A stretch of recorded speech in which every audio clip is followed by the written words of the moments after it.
I think it's safe to say that this van is not going to win any show and shine competitions anytime soon. The blue paint's faded, so we've got to fix it. So first of all, I'm going to mask up areas that I don't want to get compound or polish on, things like the grey bumpers and these rubber window surrounds. So with the help of some Koshchemi B901 recent released heavy cut compound for disgusting vehicles like this, and a dual action flex polisher, we can try to restore the paint.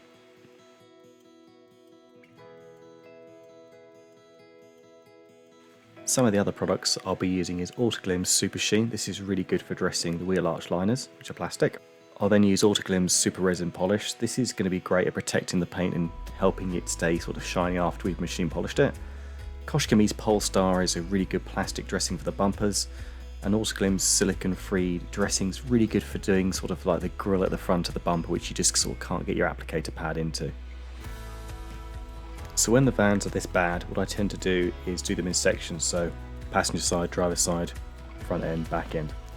So on here I've obviously done the passenger side first. You can see I've just put the last bit of super resin polish on there, applied it and then buffed it off. Now we're going to go to the bonnet and you get a nice time lapse of that. And it's just a case of what we're trying to do here is almost exfoliate the paint and remove a dead layer off the top. So the length of this process is going to vary between makes and manufacturers because I use different types of paints and materials. For example, Peugeots, when they go flat and the paint's really weathered and dull, can take 2 or 3 attempts to really bring that back. So you might have to do the door or the front wing 2 or 3 times. This one wasn't too bad. I think most panels needed about sort of 2 applications with the compound and the buffing to get a good shine out of it. And here's a great representation of what we've done. On the right hand side we've got a brand new machine polishing head which is yellow, and on the left we've got the one we've used today. You can really see that dead paint in there and used compound, and as we get the jet wash on there we can blast all that out and clean it ready for another use. And now it's on with the Koshchemi Polestar bumper dressing. So we can see in this short video, by spending a day cleaning a van like this and buffing it up, it makes the world of difference. And before, this vehicle wasn't really worth a lot because it looked weathered, tired and unappealing.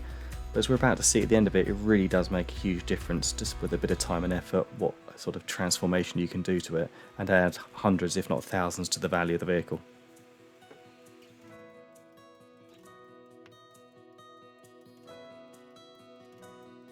Thanks for watching the video. Hopefully you like this little behind the scenes of what goes on in the motor trade and used van business on a weekly basis. I've got some more short videos coming with tips and tricks that you might enjoy as well that you can use on your own car. Thanks again, and I'll see you soon.